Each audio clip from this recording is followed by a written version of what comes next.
যে একজন অজ্ঞাতনামা সেনা কর্মকর্তার সাথে কথোপকথনের কথা বলা হচ্ছে যে এবার কিন্তু শুরুতেই দেবা, উপর থেকে গুলি করবা, গলির মাথায় আসা মাত্র।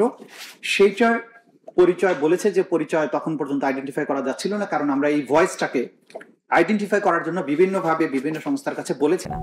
শেষমেশ দুপুর 1:30টার দিকে শেখ হাসিনা ও শেখ রেহানাকে নিয়ে কিছু গাড়ি গণভবনের লেক রোড গেট দিয়ে বেরিয়ে পুরনো বাণিজ্য মেলার মাঠের দিকে যায়।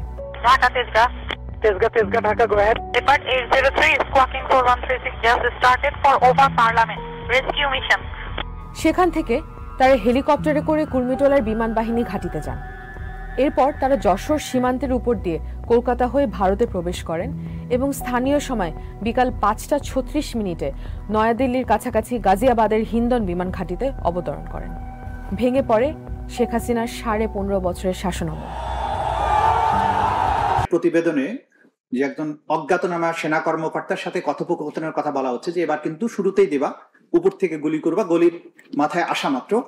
সেইটার পরিচয় বলেছে যে পরিচয় তখন পর্যন্ত আইডেন্টিফাই করা যাচ্ছিল না, কারণ আমরা এই ভয়েসটাকে আইডেন্টিফাই করার জন্য বিভিন্নভাবে বিভিন্ন সংস্থার কাছে বলেছি, কিন্তু প্রপার সহযোগিতা না পাওয়ার জন্য আইডেন্টিফাই করা যায়নি। সাবসিকুয়েন্টলি আমরা আইডেন্টিফাই করেছি, কিন্তু সেটা এক্স্যাক্টলি কি ভয়েস বার্তাটা ছিল সেটা আমি এখন প্লে করতে চাই। শিয়া বাটার ও ভিটামিন ই সমৃদ্ধ লিলি বিউটি সোপ, তারুণ্যময় উজ্জ্বল ত্বকের জন্য। রিমার্ক।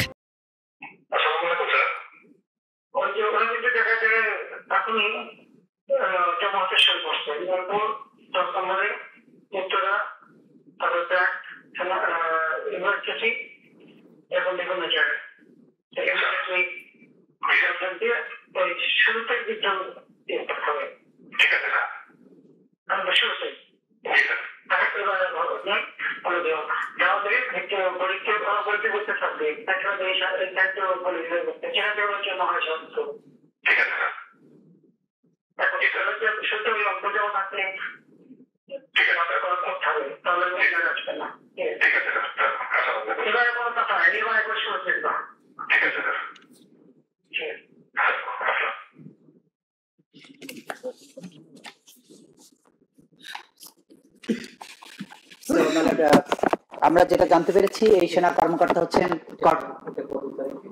এইটা হয়েছে সম্ভবত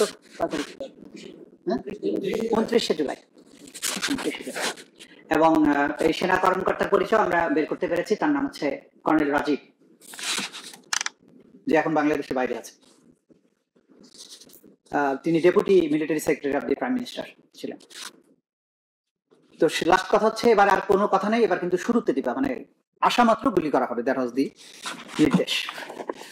মানে এই প্রেক্ষাপটের পরে আমরা এই পটভূমির ব্যাপারে যে দুটো সাক্ষী আদালতে উপস্থাপন করেছি, একজন হচ্ছেন PW46 ডক্টর মাহমুদুর রহমান এবং জনাব বদরুদ্দিন উমর। বদরুদ্দিন উমর সাহেবের যেহেতু উনি ইন্তেকাল করেছেন, তাকে কোর্টে প্রডিউস করা যায়নি। তার জবানবন্দি 1902 ধারা অনুযায়ী আমরা আদালতে সাক্ষ্য হিসাবে গ্রহণ করার জন্য প্রেয়ার করেছিলাম, যেটা আদালত মঞ্জুর করেছেন।